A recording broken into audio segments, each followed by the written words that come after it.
But we tape it off just to feedback for them to see themselves. Like we train them how to ask open questions instead of preaching. We train them how to use the board. We train them how to draw instead of writing. We train them how to conduct a role play or conduct a skit, things like that.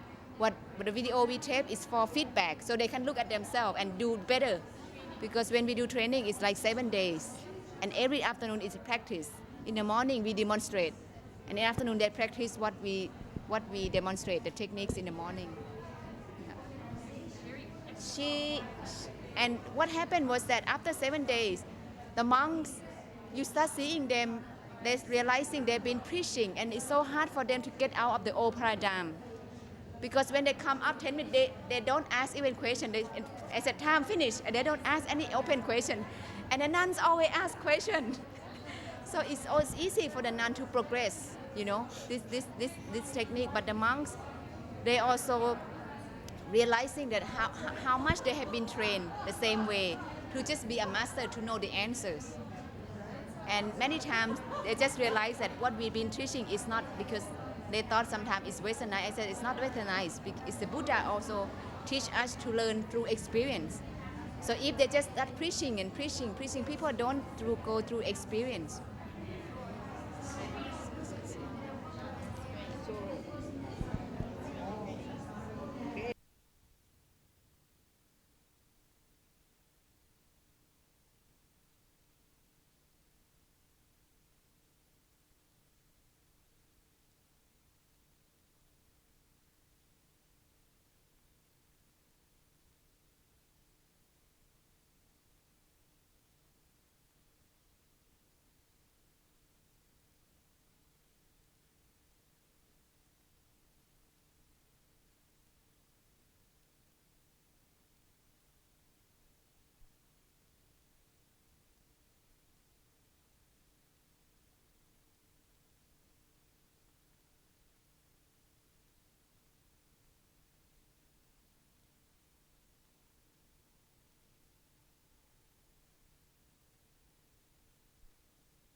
Good. So, yeah. What I think we should do first is just introduce ourselves and maybe say something about why we came here, which actually I omitted to do, would you believe? Even though I said we should say it, the last group I omitted to say myself, what brought me here. So maybe I should say this time. Right, well, you can see my name, Angela Dietrich. I kind of compromise the way I pronounce my name. I pronounce my first name in an English way because I grew up in America. And my surname I pronounce as a German because I have a German passport and I was born in Germany. But anyway, I lived in England and now I'm in Nepal. And I'm actually an anthropologist. I'm doing my PhD at Kathmandu, Tribhuvan University, on tantric healing, a comparison of Hindu and Buddhist healing traditions in the Kathmandu Valley. And I came here because I'm very interested in women in religion in general, and especially in Buddhism. I've kind of dabbled in many different religions in the past, including Hinduism. I mean, I've been practicing yoga for years, including Sikhism, including Sufism, and I've been a Buddhist, I would say, for about 10 years, and I think I will settle down now. I won't dabble, no more spiritual supermarket. And I would very much like to also promote the cause of women in Buddhism, that women should, especially as nuns, be able to be ordained. I'm very interested in that issue. And in general, that women should have more scope to practice as Buddhists. So, please. And my name is Arianyani. I live in Burma, Myanmar, but I'm originally from Switzerland. And what brought me to the conference here is I want to meet and to share and to learn from other Buddhist women, because staying in Burma, I'm quite cut off from the rest of the world, from the rest of the Buddhist world. Yeah, because we don't get much news in Burma. Communication to Burma, from Burma, is very difficult. It's a recording. I'm living now in the US, although I'm from Sri Lanka, and I'm teaching undergraduates in the US, and I teach religion. I teach Buddhism and Hinduism, world religions courses, East Asian Buddhism. And I have a very strong interest in gender and religion, especially Buddhist nuns. And that's where I feel my important work is among Buddhist nuns, especially in Sri Lanka. And that's partly why I'm here. This is a conference about women in Buddhism, and it's a place to be. My name is Barbara Nickel, and I'm from the States, specifically from New York, although I've traveled and moved a great bit, but I was born in New York, so I'm a New Yorker. And I came to the conference, I think because many Americans withdrew from coming, and so I got a call from Karma Lekshe, asking me if I would come and consider it, and I was very interested, particularly because it was in Cambodia. That was sort of a draw for me to see this country. My name is Urmila. I am coming from India, from northern part of India. My name is Urmila. I am coming from India, from northern part of India, Allahabad. I am teaching in a college affiliated with Allahabad University. I am teaching to graduate classes, Sanskrit and Buddhism. And Buddhism is not popular in my city.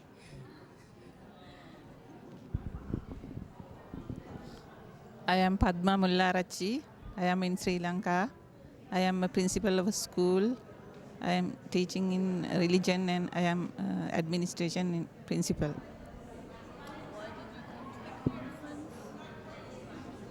I like to Buddhism.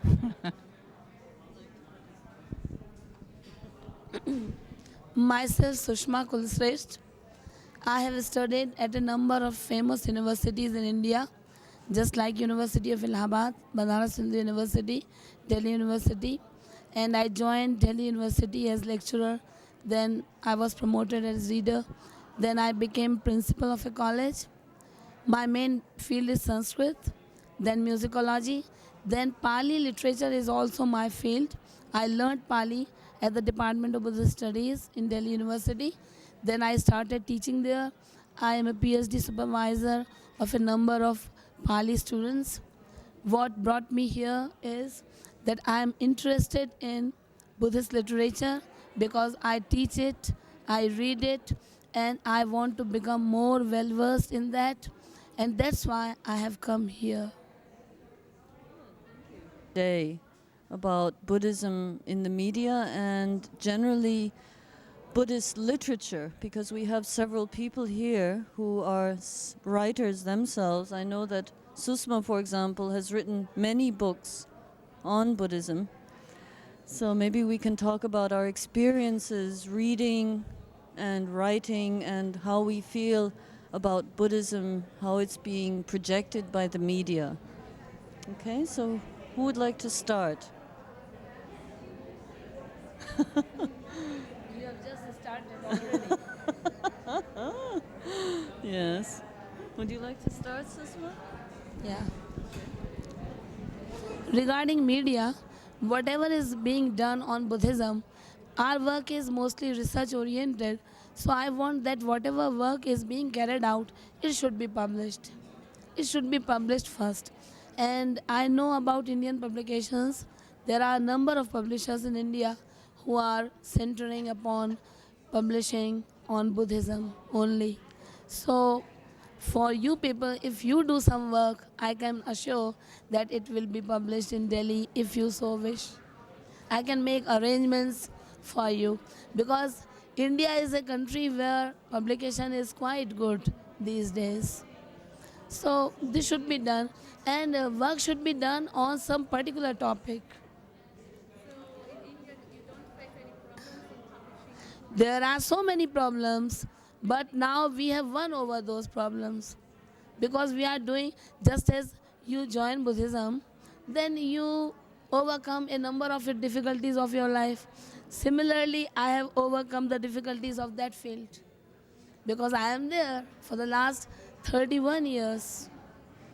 So now I have succeeded in that venture. That's true because whenever you start some work, there are so many difficulties. You are surrounded by, firstly it is very difficult to read something, then to follow that, then to center upon that, then to write on that. And even if you write, then it should be correct also. It should be presentable also. The problem of publication comes. You need money, you need the publisher, then hundreds of problems will come on your way, and you have to win. You have to go a long way, and then you will succeed.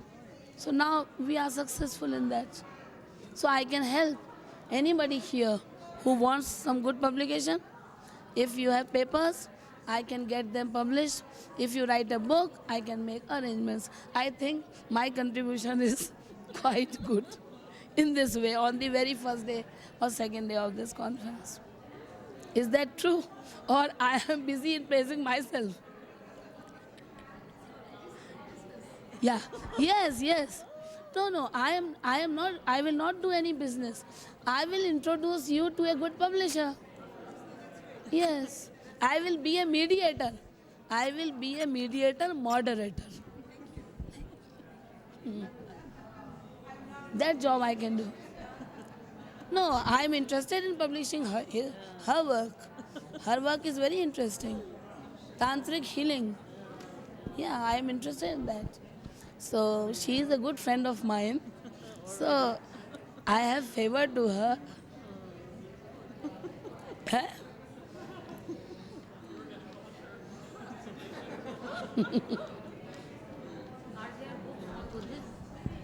Are there books on Buddhism in your countries? Because there are many books in our country on Buddhism, like history of Buddhism and Jata Kathaएं, and many other books are available in our country. I wanted to know that there are books in your country.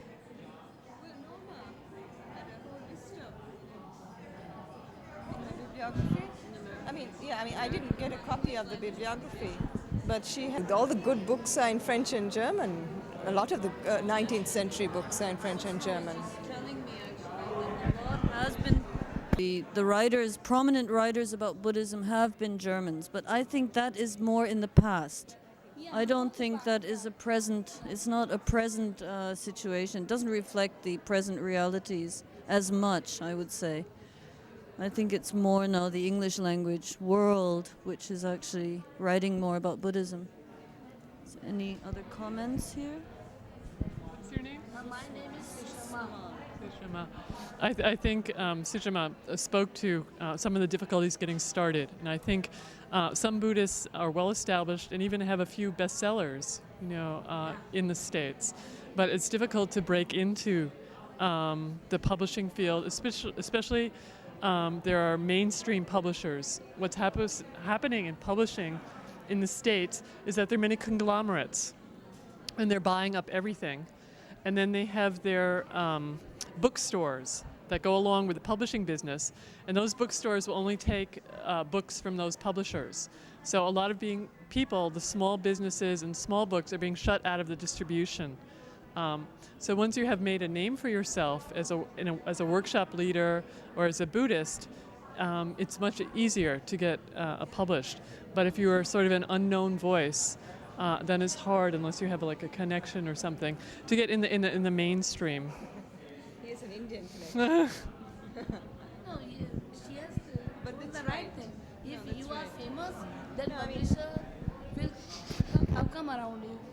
If you have become a famous personality in writing, then you get the publishers. But for new people to get a publisher is very difficult. Yeah, publisher. Yeah, good publisher doesn't take new writers very easily. When you have established yourself, then they will follow you. That is the main story. Has anybody else in this group written anything or have any interest in writing on Buddhism? Anyone of you? Anyone else? I haven't written. I don't have any. Yourself? I have some writings on Buddhist nuns, which have been published, in journals, Are those published? In journals, in articles, in journals, in journals, international journals. So. About Sri Lankan nuns? Sri Lankan nuns, that's my area. Tell us a little bit about what you wrote. I would be interested. Well, okay. I looked into the education. There's a lot of changes now in Sri Lanka concerning the education of Buddhist Dasasil Matas, and the government's trying to help with that. So there are a lot of centers all over in Sri Lanka which have started. That sort of at a grassroots level, but it's administered by the government. I mean, the funding comes from there. So I was looking into that aspect of it. How do Buddhist women know what they know? And then I also compare that with meditation. That in some places that's very inaccessible to education. The women are learning just by oral tradition and meditating, rather than focusing on books because they don't have access.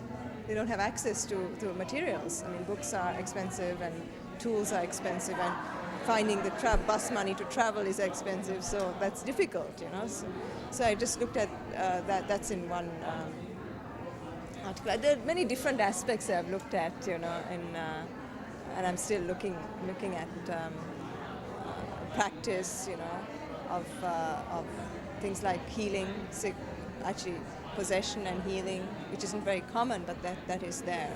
There's some healing practices among Buddhist nuns. There's a political aspect too, a little bit, which I've looked at, which is coming out in another journal. So that's my most recent work. Earlier I did some work on the Jatakas. That's my dissertation actually. Sort of comparing the Jataka and the Kathasaritsagra Panchatantra, the stories, and looking at ethics in them. So it's not sort of the historical study which most people do of the Jatakas, whether this so and so, how it existed, how society existed. I didn't do that. It's much more sort of literary and comparative. So You have made one. I finished the dissertation, yeah. few years ago. It's over, it's done with. But no, everyone tells me I should do something with it, you know, but I've kind of gone on as well, so living oral tradition. Any other people who've written things? Tell us more about your work. Yeah, about my thesis in particular, you're interested in? Yeah, because actually my more recent work is I'm more interested in Buddhist reform movements now. I've recently actually looked at some movements in Thailand, particularly Santia Sok, which actually one of the participants will be talking about, so I don't want to talk much about it now. I only want to say that it actually is a movement which is trying to promote alternative lifestyles in Thailand, ecology, for example, biodynamics in agriculture and things like that. Yeah, you could say that, yes. And also vegetarianism. They're promoting vegetarianism in a very big way. And they've almost built like an alternate kind of, community. It's a very interesting movement, especially in Thailand, if you know anything about how consumerist, the society has become. So it's like an anti-consumerist movement, you could say. They believe in producing all their own products as far as they can, not taking any profit from selling, when they sell their products. But anyway, you'll hear quite a lot about that. So I wrote about that movement. And in general, I'm interested in this kind of research. But in my PhD, I was trying to compare Hindu and Buddhist healing modes, traditional healing, which is different from shamanism. It actually is not shamanism. It's grounded in the literary tradition. So it's based on mantras. So in mantras, you have to know the text. You have to be literate to a certain extent to practice this kind of healing. So it's, tantric in the sense of employing mantras, basically. I looked at some female healers, although I did not focus on them particularly in my thesis, but I'm very interested in the area of females as healers, actually. It's very fascinating, especially in Nepal, because many of them are mediums. They're actually mediums for the goddess of healing, who is known as Harati, who's actually Buddhist. And this is also very interesting, that the deity who is most considered empowered for healing in the Kathmandu Valley is a Buddhist, the Harati, who became converted. There's sort of a myth, regarding her origins. She became converted actually by the Buddha because she had been a demoness, who devoured her own children. And then the Buddha kind of cleverly hid one of her children under his begging bowl, to teach her a lesson that she shouldn't go around stealing and devouring other people's children. So she came to the Buddha and told him her dilemma. So then the Buddha said, well, you're causing so much suffering to others. You should also experience some of the same suffering. So she became his devotee, and she said, okay, from now on I will devote myself to healing children. So it's actually started as a healing cult of children, but now it's been extended to anybody. So there are these female mediums for the goddess Harati, who enters their body and heals through, the medium. Yeah, it is. Yes. Oh yes, anybody can use her, can go there. Pardon? Not a primary deity, no. But interestingly enough, her shrine, actually the official Harati shrine is up on Swayambhu Stupa, which is the oldest and most important Hindu shrine, Buddhist shrine, what am I saying? Sorry. Buddhist shrine in the Kathmandu Valley. Second most important is Bodhanath, or the way people like to call it. But Swayambhu is the oldest one. So her shrine is up there. So that makes her quite important in a sense. For the scenario of the Kathmandu Valley, let's put it that way. Yeah, and there are even a couple of men who claim to be possessed by the Harati. So it is not limited only to women, but mostly they are women, actually. Yeah. Shopping is very interesting. Yes, it is. It is. Yeah. So any, You must be knowing Tantra. I didn't become. Tantra on us also. Well, it depends. Well, was a tantric person. She has done it. She has done it. No, I haven't had the diksha. You need a diksha for that.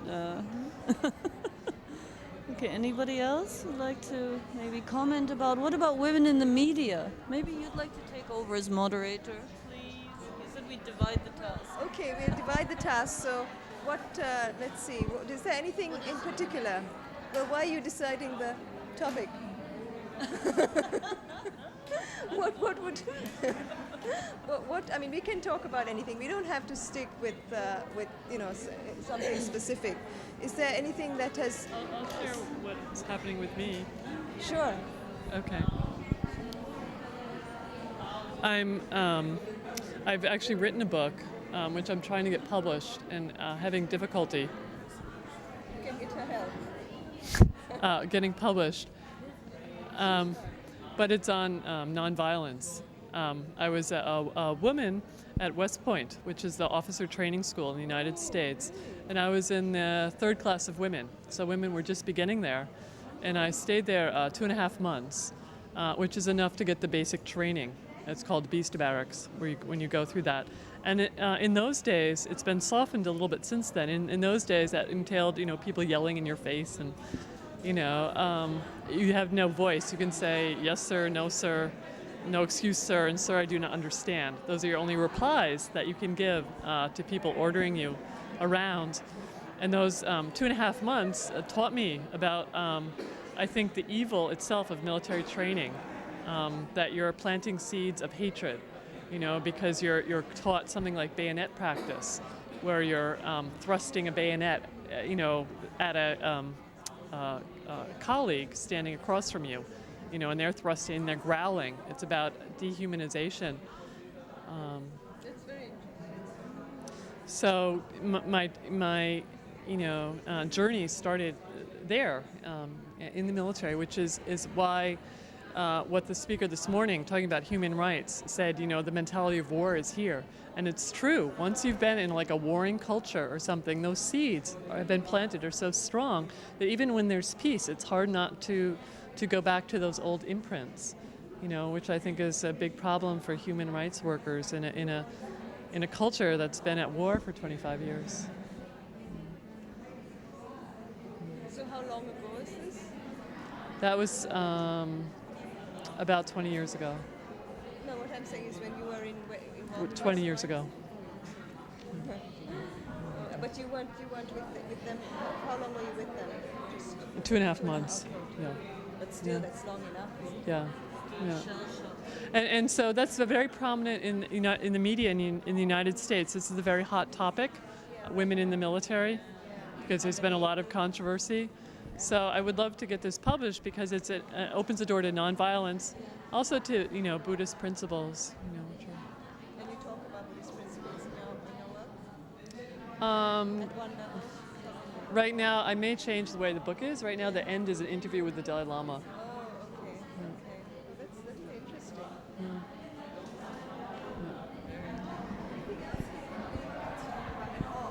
Anything that struck them in this conference as being, huh? She's recognized. About Buddhism concerning this conference, or about women in the media? I would like to hear actually your impressions of not, as a lay, kind of contact with the Cambodian nuns. Well, with the Cambodian nuns, it's very difficult to get in contact because they don't speak English. So yesterday in the palace, I was sort of, after the ceremony was finished, I was near one and I sort of wanted to ask her something, and not one word of English and no word of Cambodian on my side. So it sort of was, just laughing at each other and trying to figure out something, but really it didn't work. That's a very important point, because part of the purpose of the conference is also to be able to relate to people, Buddhist people in different countries. Like, that's why it's held here. But it's a bit of a problem when one can't communicate. So I was really happy this morning when Francis asked the Cambodian nuns, and then two came up and spoke. That was really good. So I thought, yeah, that's a good way of integrating these Cambodian nuns into the conference. Now again, it's difficult to have discussion groups. I think, yes, they are just having their discussion group. Discussion group they can have on their own anyway, in a sense, right? In a sense, yeah. But then how do we integrate them unless there's someone who's a translator in each group? It's kind of happen at any conference, any other Sakya conference. Yeah, always sort of the host country. If these people are not literate in English, then And then why should they be literate in English?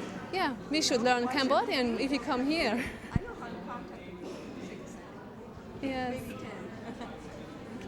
I just Yeah, it's interesting that you say that, because I came to Thailand last year as sort of an interim stage, because I had been in Nepal for 5 years. I was going back to the West for a while, and I thought, what's a good transition to the West? Oh, Bangkok.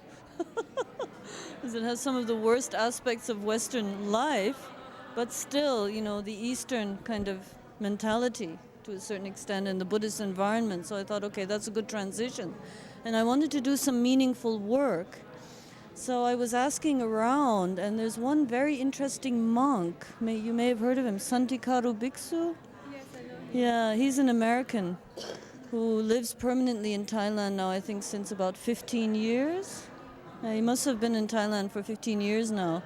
So I got his advice, and one of the projects he recommended to me, he said, why don't you go and teach the nuns English? So it seems in Thailand, also Chatusman Kabir Singh, I think, is also interested in that. There seems to be this kind of a little bit, of a movement started to, get the nuns acquainted with English so that they can communicate. There is a push for Sri Lankan nuns also to be studying English. So I think with these sort of conferences now, I'm sure that the Cambodian nuns will be wanting to learn more English, I've come across nuns who start wanting me to help them with the English, So, Oh yeah. most of them don't speak English. It's rare.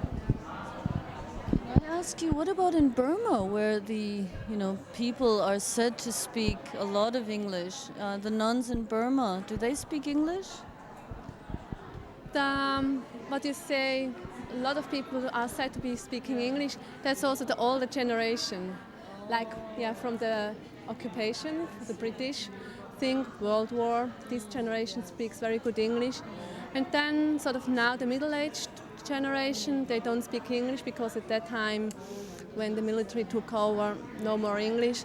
But now the young generation, again, they start to learn English. So among the nuns, they do not speak English so much. No, I mean if they go to school and finish their school education, then they know some English, but that's very limited. I mean they can read and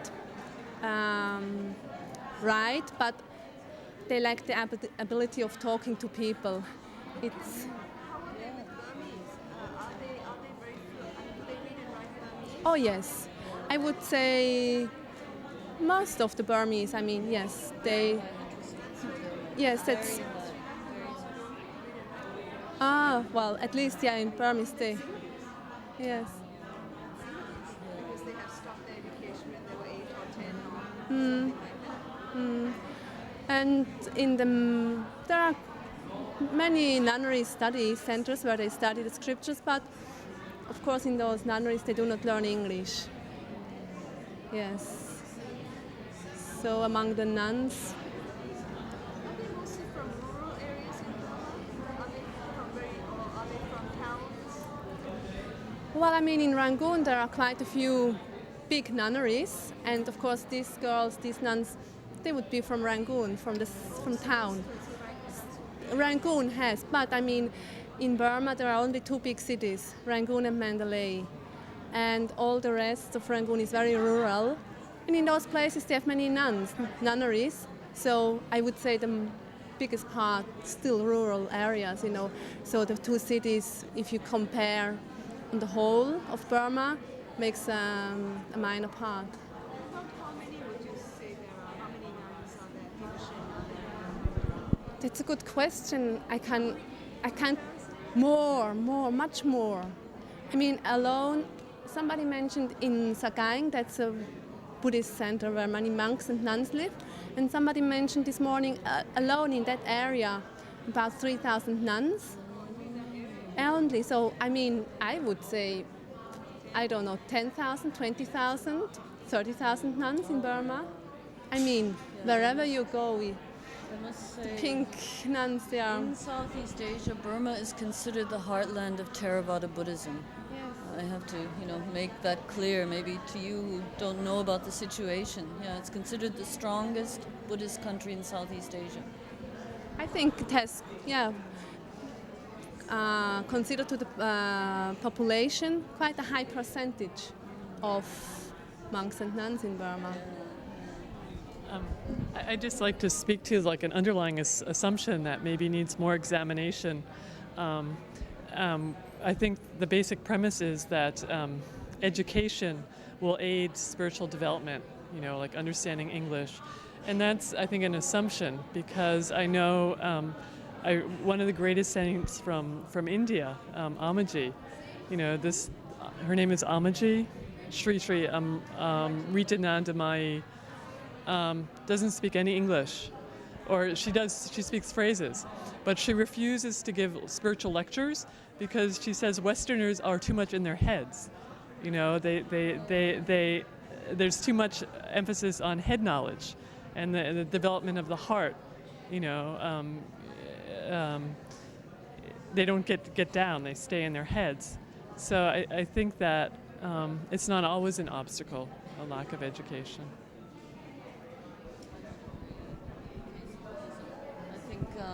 In the case of Buddhism, I think to use one's power of reason is extremely important, which the Buddha himself has emphasized. So I think there is a strong link, between kind of how Buddhism spread and the spread of literacy. I really do. I don't know how the rest of you feel about it. Maybe you can say something about that. Literacy is still required. About Buddhism and you don't want to say. Oh. Yeah. Education is always good for everyone, but there is no need of English, I think so. Because every nun has to communicate in his own country, within the premises of his country, not in the world.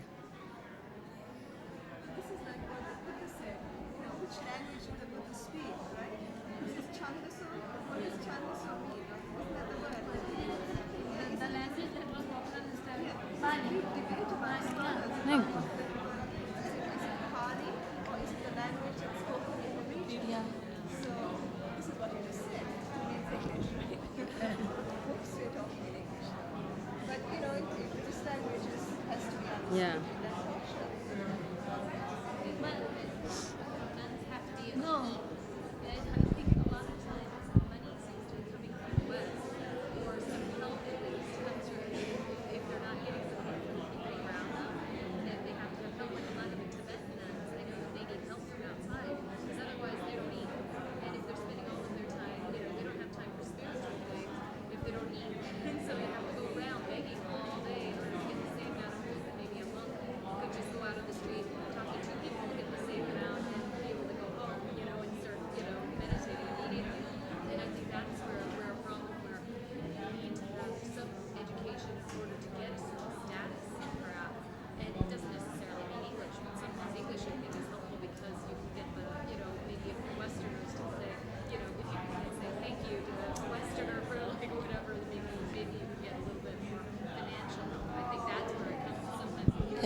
No, your words are also recorded there. There. You spoke very well. You should sit here and we should record your words. Yes. I wanted to video record you myself.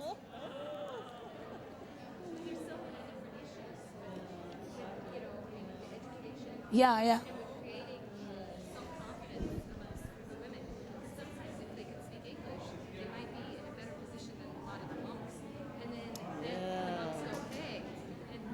Yeah, yeah. Yeah. Yeah, excellent. But one thing I feel,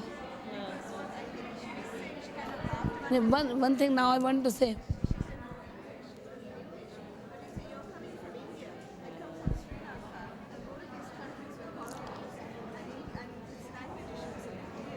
Yeah. Yeah. Yeah.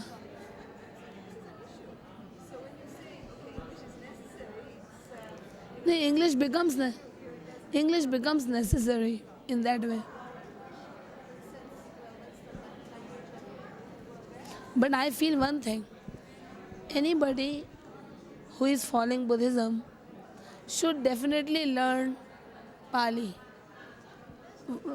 Pali. Because you read in translations, you must be able to read, write, and understand Pali.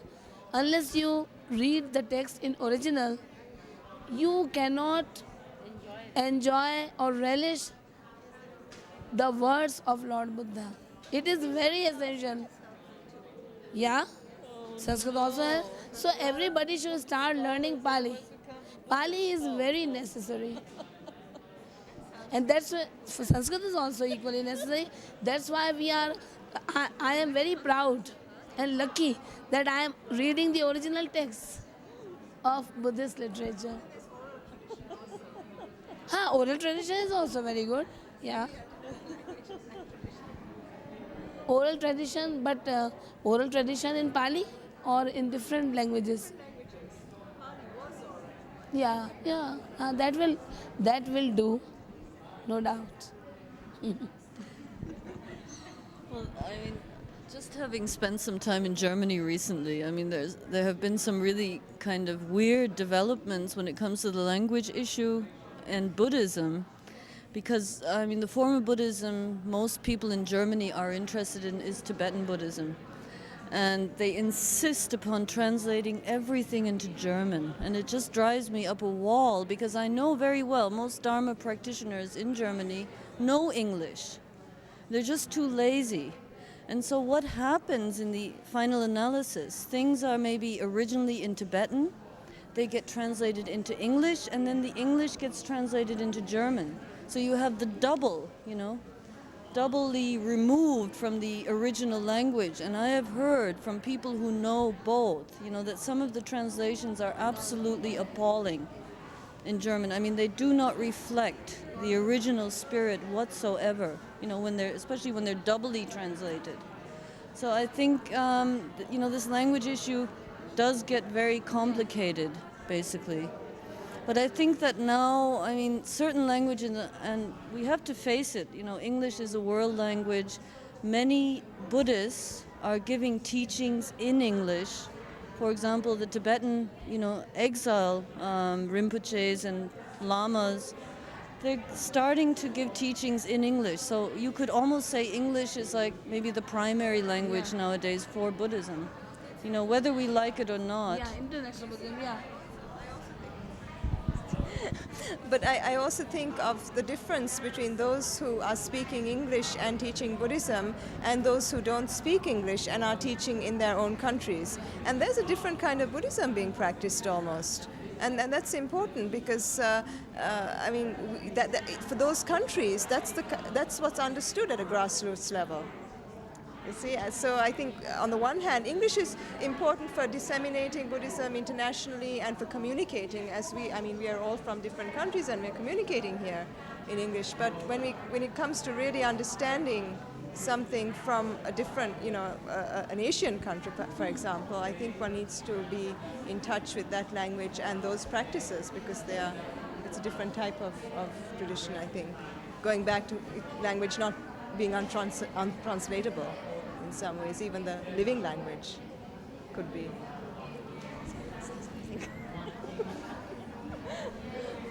Yep. Probably it's about time. Any famous last words? Oh, yes. No. To know Buddhist literature, I again emphasize that to read it in original is very essential. Just as you see the beauty of this carpet, the front is the original and the back is its translation. The back is the translation, the front is the original. So you will like to see the original, the front, not the back. That is true. But you see, you are in danger of making Buddhism into an elitist pursuit, suitable only for a very small number of scholars, of which I would not even count myself. What about you? Have you learned Pali? No, not yet. You see? Even she has not learned it. She told me that she is interested in learning. No, but she's advocating learning it in the original language. One should try. Just as she can Original try. scripture. She can do. Not all the nuns. Forget it. Original means original means as far I know, the 3 Pitakas, those are written in Pali.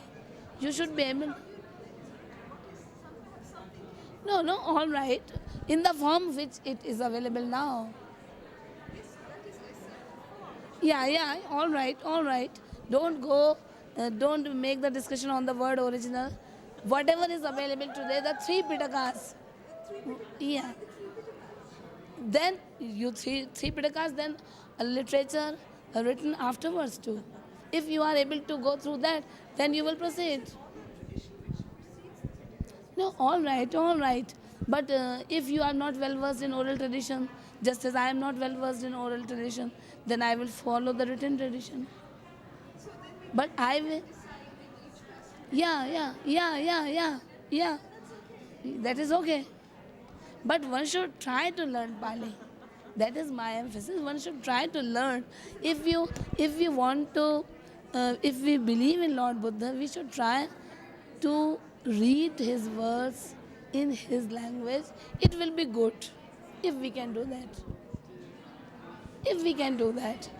Just as when we have come here, we didn't know English. Our languages are different. But when I want to converse with you, I have learned English. Just as we have learned many languages, others should also learn. What about you? What's your comment about that? You look puzzled. So now you should Adjourned. Meeting adjourned. Yeah, thank you Meeting for is your closed. participation. Bye. Thanks. But can we get a copy of this? You ask Emily. In this? Emily will be. She will do. Can we get a copy of this? Yes? Yo, thank you so much.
තථාගතං දේව මනුස්ස පූජිතං සංඝං නමස්සාම සුවත්ති හෝතු ඒතේන සච්ච වච්චේන දච්ච